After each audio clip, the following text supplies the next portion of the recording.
AITA for demanding to go through my bill and his GF's bags if they are staying with us. So let me start by saying I'm not some uptight psycho who needs to control what people eat. I'm not trying to ruin anyone's good time or force my dietary stuff on others. I literally just don't want to die. Like, not being dramatic here, I have a severe dairy allergy. I don't mean oh my tummy hurts type of allergy, I mean my throat closes up. I break out in hives and I get a $3,000 ER bill while strapped to a gurney kind of allergy. 2 EpiPens on me at all times. I read every food label like I'm defusing a bomb, because I kind of am. So yeah, my fiance and I moved in together a couple years ago, and one of the non-negotiables was no dairy in the house. Period. No exceptions. My in-laws have been great about it. Her mom even gave up dairy for like 6 months just out of solidarity, which was honestly unnecessary but super sweet. Anyway, here's where things start going off the rails. My fiance has a younger brother, let's call him Derek, and about a year and a half ago he started dating this girl. We'll call her Brittany because of course her name is Brittany. She's like the walking ad for an Urban Outfitters clearance rack. Obsessed with astrology, posts crystals under moonlight on Instagram, and once said Diet Coke lowers your vibration. She's not dumb exactly, but like, she's one of those people who thinks coconut oil can cure depression. You get the idea. So last year, Derek and Brittany come stay with us for a weekend. First time we're meeting her. We had a whole FaceTime with them before they came down, laid it all out. No dairy, like at all. Not in a please be mindful way, but in a if you bring cheese into this house, I might literally stop breathing way. Everyone nodded, said they understood, all good. So day 2, we come home from running errands, and Brittany's in the kitchen frying something. I didn't really think much of it at first until I walked past and caught a whiff of butter. Not margarine, butter. Like straight up dairy grease sizzling on my stove. Turns out she went to freaking Trader Joe's, picked up some cute little snacks, and decided to cook herself a grilled cheese because she didn't want to eat another kale bowl. Didn't even wipe down the counters properly afterward. There was butter residue on the cutting board, the same cutting board I used to prep dinner that night. Guess what happened next? Full-blown reaction. Within an hour, I was itching like crazy. My throat was getting tight, my lips were swelling. I slammed back a Benadryl, then stabbed myself with an EpiPen while my fiance drove me to the ER like we were in a Fast and Furious sequel. It was terrifying. To her credit, Brittany was like super apologetic. She cried, said she didn't understand it was that serious, blamed it on growing up in a house where people were always dramatic about food. Said she just thought I was like sensitive.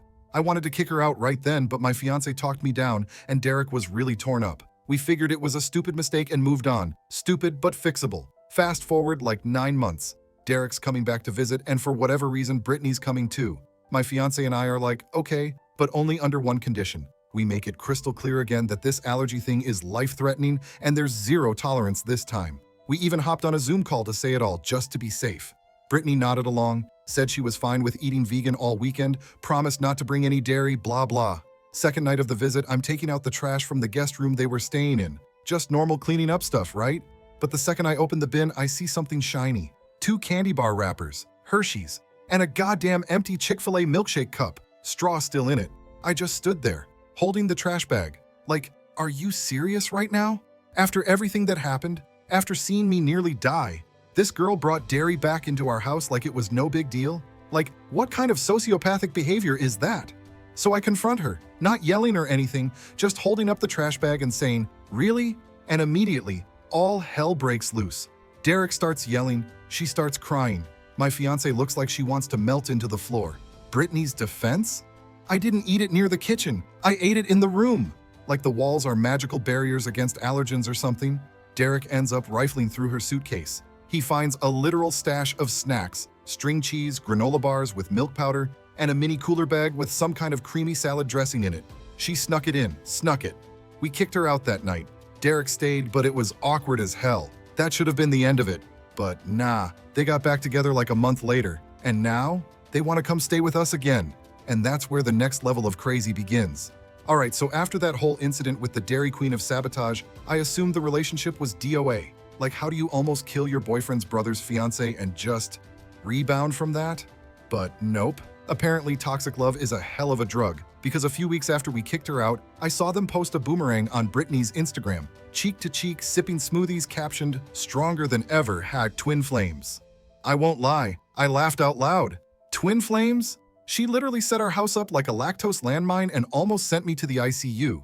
But whatever, not my circus, not my clown. Derek visited us solo a couple times after that.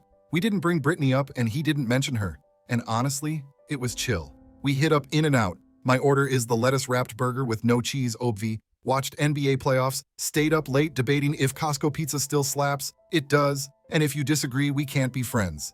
Everything felt back to normal. Then about a month ago, we get this long-ass group text from Derek. The kind where you know someone typed it in notes first, you know? Super polite, overly worded, trying to sound casual, but you can tell it's edited like a cover letter. It basically said, "Hey, just a heads up, Britt and I are thinking of coming down for a long weekend next month. She really wants to make things right. She's grown a lot since everything happened and would love a second chance to show she respects your boundaries." Nah, nope, not happening. I straight up texted back, "I'm not comfortable with Brittany staying here. I don't feel safe." Immediate silence for like 2 days. Then Derek called my fiance, not even me, and started in with the guilt trip. She feels terrible. She's been going to therapy. She understands food boundaries better now. She reads labels obsessively now. You have no idea how much she's changed. Like, bro, I don't care if she can recite the entire allergen list on a McDonald's menu backwards. The last time she was here, I ended up on an IV. Still, my fiance felt bad. She's close with Derek, and I get it. Family's complicated. So we tried to come up with a compromise that wouldn't end with me in an ambulance again. That's when I came up with the rule. Brittany can stay. If we can check her bags when she gets here and every time she comes back from leaving the house. Yeah, full-on TSA-style pat-downs. We're talking flip the toiletry bag, unzip the inner compartments, peek inside makeup pouches, maybe even shake out the tampons. I don't care. I'm not playing Russian roulette with cheese sticks. We told Derek the rule. He paused for like 5 seconds and then goes, I'll ask her. That night, we get a text from Brittany. Not even Derek, from her. It said, "I get that you're scared, but treating me like a criminal isn't okay. If I'm not trusted, I shouldn't come at all." Which, like, cool. Sounds like a plan. But then the family group chat exploded. Her mom chimed in, "They're that kind of couple, yes. This feels really invasive. Can't you just trust that she's changed?" Derek's aunt added a cryptic, "People deserve second chances. Punishing someone forever isn't healthy." Even my future MIL, who's been super supportive until now, said, "Maybe there's another way to handle this that isn't so extreme." Extreme? Y'all, I had a damn EpiPen sticking out of my thigh in a Walgreens parking lot because your son's girlfriend needed her dairy fix that bad. I snapped. Like, full-on rage texted the group. Said something like, "I don't care what kind of healing journey Brittany is on. I'm not rolling the dice on my life so she can prove a point. If she wants to eat dairy and cry about crystals, she can do that at a Holiday Inn." Fiance told me I maybe went too far with the Holiday Inn part. I told her I was honestly holding back. Because if I had said what I really wanted to say, I'd be disinvited from the wedding I'm literally a part of. Next day, Derek texts me one-on-one. "No hey, no hope you're good, just, she's not a child, she's not going to let people go through her personal stuff like that." I replied, "Cool, then she's not staying here." He left me unread. So now it's this weird Mexican standoff where no one wants to budge. My fiance is caught in the middle trying to play peacemaker while I'm over here Googling how long dairy proteins stay active on surfaces. Spoiler, longer than you'd like. And now I'm being called controlling, over the top, and even, wait for it, ableist for not giving her a shot at redemption. Redemption from what exactly? Attempted manslaughter via a McFlurry? I don't know, man. I feel like I'm losing my mind here. Everyone keeps acting like this is about forgiveness or privacy or fairness, but all I see is a person who already broke the rules, saw the consequences, and then broke them again. And they want me to just hope she's different now? In my house? Nah, I like breathing too much for that gamble. So, Derek ghosted me for about a week after our little text off, and I was fine with that. Honestly, peaceful even.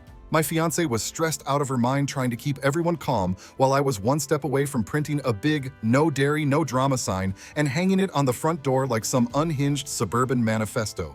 Then, out of nowhere, Derek texts my fiance, "Booked the flights, we'll be there Friday, can't wait to see you guys." Will, as in, Brittany too, like he just decided we were all good now. Didn't respond to the "she's not welcome without bag checks" rule, didn't apologize, just booked the damn flights. This man skipped over the entire conversation like it was a terms and conditions checkbox. I was ready to call Delta myself and cancel their tickets. So now we've got a decision to make. Do we double down on our rule and say, "Don't even show up unless you're ready for a full dairy TSA screening"? Or do we fold and risk ending up on a stretcher again because someone couldn't resist a cheesy chalupa? I told my fiance flat out, if they walk in this house and I find so much as a go-gurt, they're both out. I'm not doing this dance again. She agreed. We texted Derek back. Just to be clear, Brittany can only stay here if we're allowed to go through her bags. That hasn't changed. And then the reply came. That's fine, she agreed to it, but you better not treat her like a criminal or try to humiliate her. All right, I rolled my eyes, but I took the W. Friday comes, They show up, Uber pulls up with their luggage and some big-ass tote bags from Target. We open the door, Brittany's got this tight little smile on her face like she's trying so hard to be calm. Derek's doing that awkward thing where he acts like everything's normal and no one almost caused an allergic crisis last year. We say hi, we hug, even though I really didn't want to, and then I get straight to it. All right, Brittany, if you're still good with it, let's check your stuff. She looks at Derek for half a second and he's got this clenched jaw thing going on like he's chewing his own teeth. Then she just says, "Go ahead," voice flat, like she's handing over a resignation letter. So we bring her bags into the living room. She's got this pastel pink away suitcase and a smaller crossbody bag. I unzip the suitcase and, okay, honestly, it was fine. Clothes, toiletries, a curling iron, no snacks, no food wrappers, just your average Urban Outfitters starter pack. My fiance checks the smaller bag. Gum, a notebook, lip balm, cool, nothing suspicious. Then Derek goes, "Is that it? Can we unpack now?" And I say, "Wait, where's the tote bag you were holding outside?" Boom, that was it. Brittany froze, like straight up statue mode. Derek jumps in. "That's just a Target bag with snacks for the plane." But his voice cracks a little. I go, "Okay, let's check it." They hesitate. Brittany goes, "It's trash, we were gonna throw it out." But I don't move, just stand there. Finally, Derek sighs, grabs the bag off the porch and dumps it out on the table. And I swear to God, it was like she packed a fucking dairy bomb. Goldfish crackers, string cheese, 2 Starbucks bottled frappuccinos, a half-eaten bag of M&Ms, some kind bars that literally have milk listed in bold on the back, and the cherry on top, a little plastic container of mac and cheese from Whole Foods, sealed but sweating from being unrefrigerated all day. The nerve. I was speechless, like genuinely couldn't even form a sentence for a full 10 seconds. Then I said, "You brought dairy," again, after agreeing to bag checks, after what happened last time. Brittany starts scrambling. "It was for the airport, I didn't eat it here, we were gonna throw it out before we came in." And Derek, bless his dumb little heart, goes, "Dude, it's not like she ate it in your house." I looked at him and just said, "Are you fucking kidding me?" That's when it all exploded. My fiance starts yelling at Derek, "You lied! You knew this was a condition!" Brittany starts crying. "I feel like I'm being attacked. This is abusive. Who treats a guest like this?" I snapped. "A guest doesn't try to sneak in something that could kill their host." Derek tries to play peacekeeper but just ends up saying the worst thing he possibly could. "Maybe if you weren't so dramatic about your allergy, we wouldn't be in this situation." Silence. Like real silence. Like the kind where even the fridge stops humming. I turned to my fiance and just said, "They need to go. Now." We tossed their bags back together in record time. I tossed the tote bag, snacks and all, into the trash outside. Derek tried to say something as they were walking out, but my fiance cut him off with, "Don't.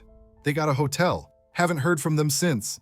That night, I sat on the couch, adrenaline still spiking, and just kept asking, was I wrong? Did I go too far? Because I wasn't just mad, I was hurt. They knew. They fucking knew. And they still chose a bag of cheese over respecting me in my own house. All right, so I thought it was done. Like done.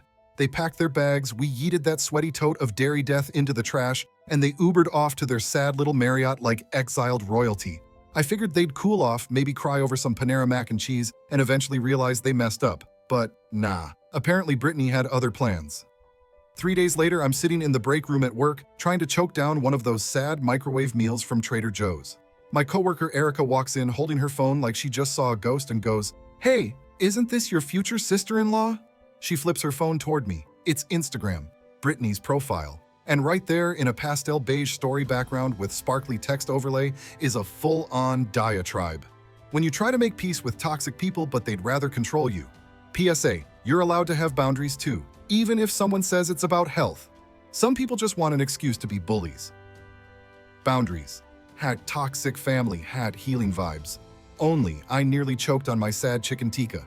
She posted that like she was Taylor Swift dropping breakup lyrics. And the worst part, I knew it was about us. There were more. She posted a carousel, y'all. Slide 1, a blurry pic of her at the airport captioned, "When you're treated like a criminal for bringing snacks on a plane." Slide 2, a quote graphic that said, "Some people weaponize rules to hide control issues." Slide 3, an actual photo of our trash can. Yes, our real-ass trash can, taken right before she left. With the caption, "This is where kindness goes in this house." I couldn't believe it. She went full influencer victim mode over goldfish crackers. My fiance saw it next. Her face turned red in like 3 seconds. She texted Derek immediately. "Tell Brittany to take that shit down now or I swear to God." But guess what Derek says back? She has a right to express how she feels. I have a right to breathe air without choking on cheese dust, Derek. But sure, let's focus on her healing journey. So now everyone's seen this nonsense. Her followers, which, let me just say, is a suspiciously high number for someone who works part-time at Lululemon and mostly posts moonwater and poorly lit smoothie bowls, are flooding the comments with, "Ugh, I'm so sorry you had to go through that. And people who weaponize health are the worst." One of them even commented, "That's abuse. I hope you're safe." Abuse. Over checking a bag. I was livid. I started typing out a response like 12 times, deleted everyone. Because deep down, I knew I was gonna look like the asshole if I clapped back. She framed it so perfectly. The evil, controlling in-laws versus the innocent, snack-loving girl just trying to live her best dairy life. But the straw that broke me? My future MIL commented a damn heart emoji. Just one little red heart. Like, yep, same girl who nearly killed your son's fiance twice. Love her vibes, I showed my fiance. She stared at the screen, didn't say anything for a second, and then goes, "Okay, that's it." She called her mom, straight up. It started calm, just, "Hey, saw your comment, really?" Then it turned fast. "Fiance, do you actually believe what she's posting? She's making us look like psychos for setting a boundary." Mill, she was hurt, she felt disrespected. Fiance, she brought mac and cheese into our house knowing it could kill my fiance, and then lied about it. What part of that is okay?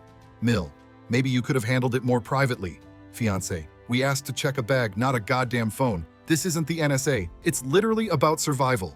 They went back and forth. Mill tried the whole, well, Brittany's trying argument, like that erases two full-on allergy disasters. Fiance wasn't having it. By the end, she said, "Until Brittany apologizes publicly, just like she posted that garbage, we're not speaking to either of them." She hung up. And then came the texts. From Emile, from Derek. Even a random cousin got involved. Some guy we haven't seen since 2017 who suddenly decided we're the villains. The whole family is now split. Half are on our side. Half our team let Brittany heal. It's like some deranged Thanksgiving civil war. Even Grandma sent a Facebook message that just said, "I don't know who goldfish are, but this is very sad." The kicker? That night, Brittany added a link in her bio to a blog she wrote titled, "Dairy Drama and the Death of Respect." I can't make this up. At this point, I don't even know what's real anymore. I'm just a guy who wanted to make some damn dairy-free tacos in peace. And now I'm apparently the villain in a pastel-filtered Instagram saga about respect and growth. Alright, so we're caught up. We've been officially Instagram slandered, emotionally exhausted, and family divided over a literal suitcase full of dairy. Brittany is out here building a whole online brand as the patron saint of oppressed snackers. She's posting tea-spilling reels about toxic boundaries. Derek's reposting them like he's her PR team, and my fiance and I, we're just trying to not die and maybe watch Netflix without breaking out in hives. We've iced everyone out, blocked Brittany on everything, muted Derek, told my future MEL we're going low contact until she stops enabling Cheese Judas. Thought that was the end.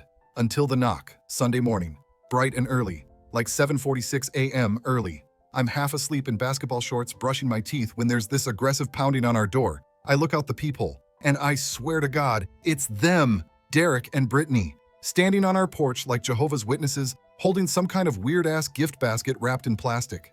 You know the kind they sell at Walgreens for Easter? Yeah, one of those. Only this one, labeled in big Sharpie letters, dairy-free. I yell for my fiance. She walks out, sees them, and just goes, "You've got to be kidding me."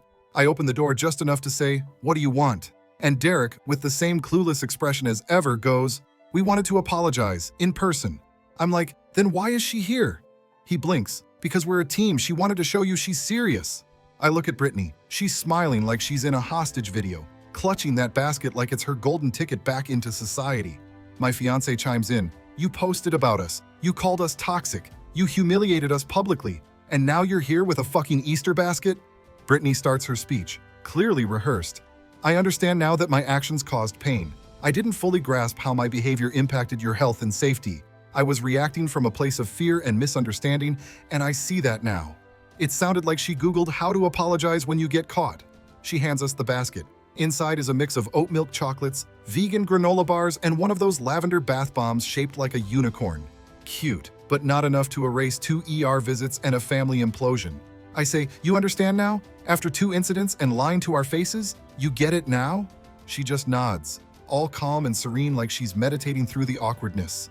Then my fiance does something that I swear made me fall in love with her all over again. She grabs the basket, stares them both dead in the eye, and says, "You know what? I do believe you're sorry. But sorry doesn't mean you get access. It just means you accept what you did and sit with the consequences. And then, no warning, she chucks the basket straight into the street. Just yeets that thing like a damn Olympic discus thrower. Granola bars flying, bath bomb rolls into a storm drain. Oat milk chocolate explodes on the pavement like some dairy-free crime scene. I'm standing there, jaw fully unhinged. Derek yells, "What the fuck is wrong with you?"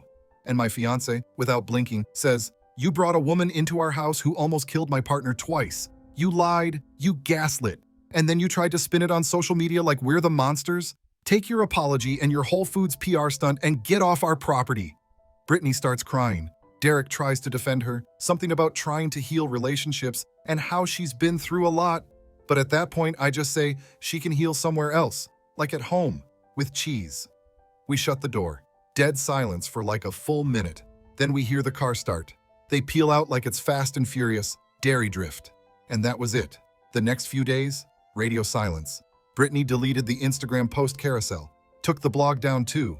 I guess someone, maybe Derek, finally realized how insane they looked airing that stuff online. Emile sent a half-assed text 2 days later that just said, "Things got out of hand. Let's talk soon." We haven't responded. And here's the kicker. This week, Derek sends my fiance a Venmo request for half the cost of the vegan basket. Dead serious. No message. Just 34.77's. Dairy-free gift basket.